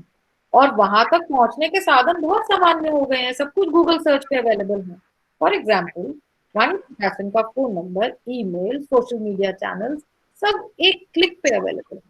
तो अगर वो बालक लेकिन ये नहीं जान रहे हैं कि किताबें किसी प्रकाशन से बनती हैं, और अगर अपनी भी प्रकाशित करानी है तो किसी प्रकाशन के पास ही जानी है, अगर वो ये नहीं जानते हैं तो फिर उनको थोड़ी अपनी लेखनी को और निखारना चाहिए और उस पर और रिसर्च करने की जरूरत है। Good, very good, good, very good, बहुत अच्छा। दीपमाला, आप कुछ पूछना चाह रही थी? दीपमाला हमारे कॉलेज के हिंदी विभाग से हैं। जी मैम, नमस्कार मैम। नमस्कार आदिति जी। मेरा प्रश्न ये है कि हमारे जो हिंदी के बच्चे हैं उनमें बहुत उत्साह होता है, जैसे अभी डॉक्टर गिल ने भी बताया। अगर वो इसको अपने रोजगार की उसमें लाना चाहते हैं तो उनको क्या करना चाहिए? आप ऐसा मतलब पब्लिकेशन के लिए कोई उन्हें कोर्स करना चाहिए, कोई डिप्लोमा करना चाहिए अगर वो इस क्षेत्र में काम करना चाहते हैं? तो मैं उस दृष्टि से ये प्रश्न आपके सामने रख रही हूँ कि आप बताइए कि किस तरह से वो बच्चे आगे आ सकते हैं काम करने के लिए प्रकाशन के क्षेत्र में। प्रोफेशनली वोकेशनल स्टडीज में पब्लिशिंग का कोर्स होता है, नेशनल बुक ट्रस्ट पब्लिशिंग का कोर्स करता है। तो वहां से बेसिक नॉलेज तो ली जा सकती है कि प्रकाशन में अगर करियर बनाना है तो किस किस प्रकार के डिपार्टमेंट्स होते हैं और उनकी क्या क्या जरूरतें होती हैं। लेकिन अगर आप मुझसे पूछें तो ये सारे कोर्सेज विफल हो जाते हैं किए हुए अगर एक पन्ना कोई छात्र बिना प्रूफ की गलती के नहीं लिख पा रहा है। तो सबसे पहले आपको अपनी भाषा सुधारनी बहुत जरूरी है। सबसे पहले जरूरत है कि आप उच्च स्तरीय किताबें पढ़ें, लिखने की प्रैक्टिस करें और त्रुटिहीन लिखें, बिना गूगल सर्च के, बिना किसी प्रकार की टेक्नोलॉजिकल हेल्प के। आप विशुद्ध बिना त्रुटि का खुद लिखें पहले। अगर आप मेरे संपादकीय विभाग में फॉर एग्जाम्पल XYZ, मेरे छोड़िए XYZ, आप किसी अखबार के संपादकीय विभाग में भी अगर अप्लाई कर रहे हैं, किसी मैगजीन के संपादकीय विभाग में अप्लाई कर रहे हैं, तो अगर आपके कवरिंग लेटर में ही इतनी गलतियां होंगी तो आप सोचिए कि आपका संपादक आपको कैसे चयन करेंगे, आपका चयन कैसे करेंगे आपके संपादक।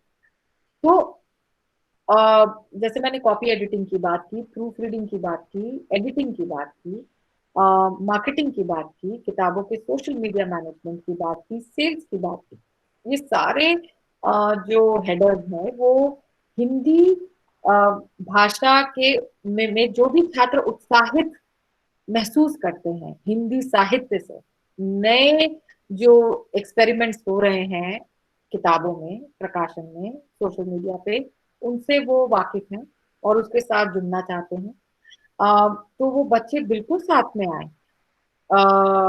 जो वाणी का हर साल इंटर्नशिप प्रोग्राम शुरू होता है, उसमें हम उसको खोलेंगे तो सोशल मीडिया पे सारी उसकी अनाउंसमेंट होगा। इस इंटर्नशिप प्रोग्राम को चलाते हुए मुझे 7 साल हो गए हैं और अभी रिसेंटली अगर आपने रचयिता ब्लॉग देखा हो, एक नया ब्लॉग आया है, एक नया पेज आया है, तो वो चलाने वाला जो स्टूडेंट है वो हमारे इंटर्नशिप प्रोग्राम से ही स्टूडेंट बहुत ब्राइट है पीयूष, और उसने ये काम शुरू किया है और सभी बड़े लेखक उससे जुड़ रहे हैं, उसके पेज पे अपने इंटरव्यूज दे रहे हैं। तो आप ये सोचिए कि एक लगभग 1 महीने के इंटर्नशिप प्रोग्राम में अगर आप इतना प्रोग्रेस कर सकते हैं, तो और अगर आपकी भाषा पर पकड़ है तो आप बहुत कुछ कर सकते हैं। जी मैं मैम, अभी धन्यवाद। बिंद्रा मैम, एक चीज और रह गई मैम से पूछना। हाँ हाँ पूछिए एक चीज दीपमाला, और है। पूछिए। हाँ जी जरूर। हाँ मैम, आपने बहुत अच्छे तरीके से बताया। हमारे भी जर्नलिज्म के जो विद्यार्थी हैं वो इंटर्नशिप करते हैं बहुत से न्यूज़ चैनल्स में, और मेरे ख्याल से प्रिंट मीडिया में इन बच्चों का रुझान थोड़ा सा कम है। ये ज़्यादातर जो है आपको पता ही है कि मीडिया की लाइन में जाना पसंद करते हैं, इलेक्ट्रॉनिक मीडिया में। लेकिन मैं फिर भी चाहूँगी कि आप मुझे इसकी जानकारी अगर हो सके तो हमें भी उपलब्ध करवाएँ, कि जब भी इंटर्नशिप आपके यहाँ पे निकलती हो तो हमें भी पता चल जाए उसके बारे में, बिल्कुल, ताकि मैं अगर कोई बच्चा ऐसा है तो हम उसे भेज सकें यहाँ पे। नहीं बिल्कुल, मैं बिल्कुल कनेक्ट करती हूँ और अच्छे प्रोजेक्ट्स पर स्टूडेंट्स को काम करने का मौका मिलेगा और मुझे पूरी उम्मीद है कि इनमें से आने वाले समय में लैंग्वेज एंटरप्रेन्योर बहुत सारे निकलेंगे। I am very sure. जी मैम, बिल्कुल, क्योंकि अब तो हिंदी का क्षेत्र बढ़ता जा रहा है और बहुत बहुत ही बढ़िया। बढ़ता जा रहा है और आगे बढ़ेगा ही, और इसकी संभावनाएं मुझे लगता है कि हम अभी से सोच नहीं सकते कि कितनी हो जाएंगी। बिल्कुल बहुत हैं इसमें बिल्कुल। संभावनाएं। तो ये सही समय है, ये सही समय है युवा पाठकों को साथ में लेने का, युवा छात्रों को साथ में लेने का, और उनको एक जिसे बोलते हैं ना कि कम से कम एक एक्सपोजर, एक फीलर तो दे दें कि इंडस्ट्री में काम करना कैसा होता है। तो इस इंटर्नशिप प्रोग्राम के जरिए जो बहुत इंटरैक्टिव होती है, हैंड्स ऑन एक्सपीरियंस है, स्टूडेंट्स को फ्लोर पर साथ में रखा जाता है ताकि वो समझ सकें कि कितनी मेहनत से एक किताब निकलती है और एक लेखक को किस प्रकार की इनपुट्स की जरूरत होती है हर लेवल पे, हर स्टेज पर। तो उनके साथ एक टीम की तरह कैसे काम किया जाता है, जैसे ये मैं पब्लिशिंग की बात कर रही हूँ।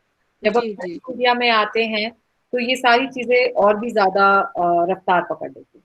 प्रिंट मीडिया में भी लिटरेचर बीट है, पॉलिटिकल बीट है, सोशल बीट है, ये सब सबके इंटरेस्ट है।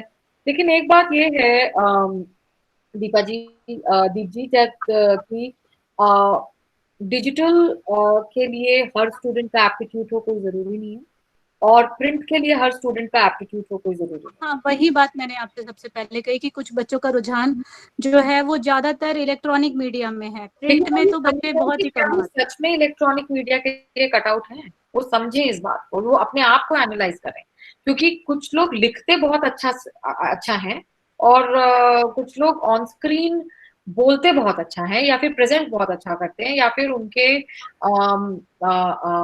कम्युनिकेशन स्किल्स या इंटरैक्टिव स्किल्स या एनालिटिकल स्किल्स इतने हाई होते हैं कि वो उधर ज्यादा अच्छा कर सकते हैं। तो हर एक को अपना कोर कॉम्पिटेंसी समझने के लिए बहुत जरूरी है कि वो उस पूरे फील्ड को समझें और खुद को एक्सप्लोर करें और फिर उस फील्ड में आगे बढ़ें।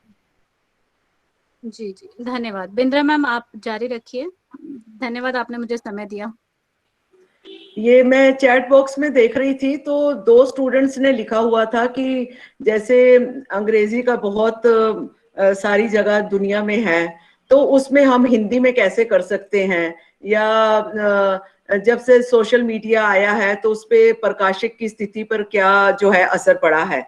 तो मुझे लगता है एक का जवाब तो आप दे चुकी हैं कि पहले तो आप भाषा पे पकड़ बनाइए, जब जी अंग्रेजी वगैरह सब पीछे रह जाएगा। अगर आप अपनी भाषा अच्छे से बोलते हैं, मुझे लगता है उसका जवाब आपने बहुत डिटेल में दे चुकी हैं आप। जी जी जी। जो दूसरा है कि प्रकाशक की स्थिति का है, तो उस पे आप थोड़ी सी रोशनी डाल दीजिए, ताकि एक बच्चे ने वो जो है सवाल किया था चैट बॉक्स में, मैंने अभी देखा। सोशल मीडिया के आने से किताबों को बहुत प्रोत्साहन मिला है। मुझे ये लगता है कि जो मैं बुक फेयर में आपसे कह रही हूँ कि इतने ज्यादा हमारे पाठक आने लगे हैं, वो कहीं ना कहीं सोशल मीडिया से अवेयरनेस के जरिए भी आते हैं। एक छोटा सा आपको एग्जांपल देती हूँ कि 2012 में मैं पटना पुस्तक मेले में थी, और एक धोती कुर्ता पहने एक बहुत बुजुर्ग पाठक हाथ में फाइल लिए घूम रहे थे। तो मैंने ऐसे ही पूछ लिया कि दद्दा ये फाइल में क्या लाए हो, बड़ा कचहरी से आ रहे हो लग रहा है। तो वो बोले कि नहीं नहीं ये किताबें लेनी है।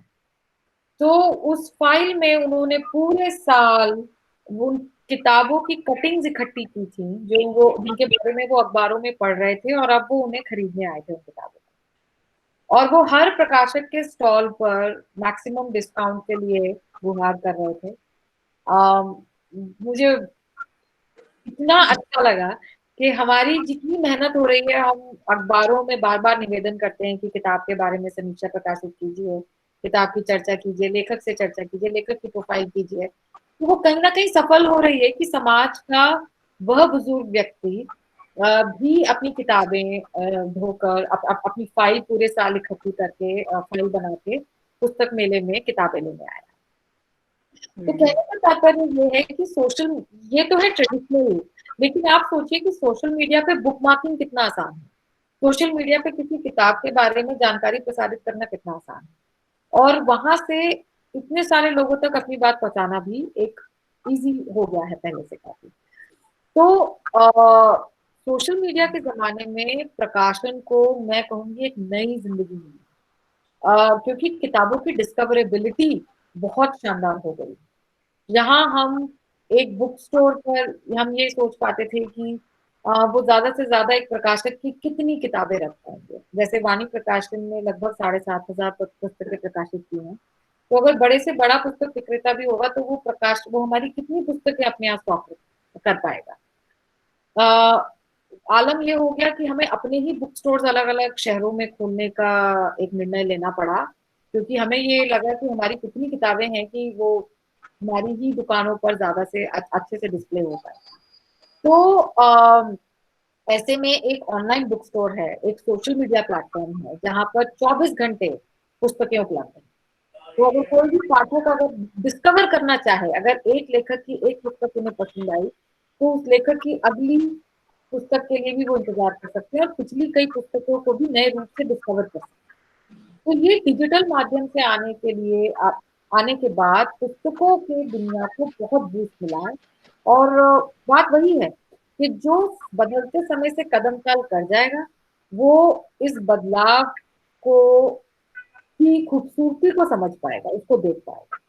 और जो ये कहेगा कि जिसकी मानसिकता या जिस ऑर्गेनाइजेशन की मानसिकता ये रहेगी कि हम तो ऐसे ही चलेंगे, यही सही है, बाकी सब गलत है, बदलाव को समझेंगे नहीं, युवा पीढ़ी को समझेंगे नहीं, युवा पीढ़ी के साथ सामंजस्य नहीं बिठाएंगे, उनके साथ फिर वही प्रॉब्लम आ जाएगी कि जो बदलाव हो रहे हैं वो उससे अछूते रह जाएंगे। इस बीच मैं ये भी देख रही हूँ कि जैसे प्रतिलिपि, कविशाला, ये प्लेटफॉर्म्स हैं जो कि युवा लेखकों को भी जगह दे रहे हैं, जिसमें वो डिजिटल पब्लिशिंग कर सकते हैं और उस पर फीडबैक भी ले सकते हैं। मैं नहीं जानती कि इन प्लेटफॉर्म्स पे अनलाइक का बटन है कि नहीं, सिर्फ अगर लाइक के बटन हैं तो सभी युवा पाठकों को मेरी एक बहुत ही विनम्र सी चेतावनी कि ये लाइक्स और हार्ट्स के पॉलिटिक्स से बचिए, ये सच में एडिक्शन है और आपको अगर सिर्फ तारीफ की आदत पड़ जाएगी तो आप एक संभला हुआ बैलेंस संवाद समाज में नहीं कर पाएंगे। आलोचना को सुनना, आलोचना को बहुत पॉजिटिव तरीके से एक्सेप्ट करना भी एक बहुत बड़ा बिल्डिंग ब्लॉक है एक अच्छी किताब को, एक अच्छे समाज को बनाने के लिए। तो आप जरूर ऐप्स का भरपूर फायदा उठाइए, वहां पे अपने पाठक ढूंढिए और समझिए कि आपके हम उम्र लोग और क्या लिख रहे हैं। अच्छा, बिल्कुल करिए, बहुत अच्छा है, लेकिन आलोचना के लिए भी अपने कान और दिल को खुले रखें। बहुत बहुत धन्यवाद अदिति जी, आपने अपने बिजी शेड्यूल से हमारे लिए समय निकाला। बातें बहुत हैं सुनने के लिए, करने के लिए, चर्चा के लिए, लेकिन हम अगली बार जो है फिर ऐसा कोई ना कोई मौका जरूर बनाएंगे जहां आप आए। तो अभी तो हम वर्चुअल मिले हैं, अब कॉलेज में जब खुलेगा तो मैं कोशिश करूंगी कि किसी प्रोग्राम में आप हमारे पास वहां पर आए और इसी तरह विद्यार्थियों से, हमारे प्राध्यापकों से जो है खुल के बातचीत करें। तो मैं अपने कॉलेज, श्री गुरु नानक देव खालसा कॉलेज की तरफ से अपने सभी साथी अध्यापकों की तरफ से और विद्यार्थियों की तरफ से आपका बहुत बहुत धन्यवाद करती हूँ कि आपने अपना समय दिया और इतने अमूल्य सुझाव जो हैं दिए, जो हमारे भी काम आने वाले हैं। ये नहीं कि ये सिर्फ विद्यार्थियों के लिए हैं, ये हमारे लिए भी जो है मार्गदर्शन करेंगे। तो आपका एक बार फिर से बहुत धन्यवाद। Thank you very much. बहुत धन्यवाद आप सबका, शुक्रिया। Thank you. आप विद्यार्थी जो हैं वो भर देंगे अपना अटेंडेंस वगैरह।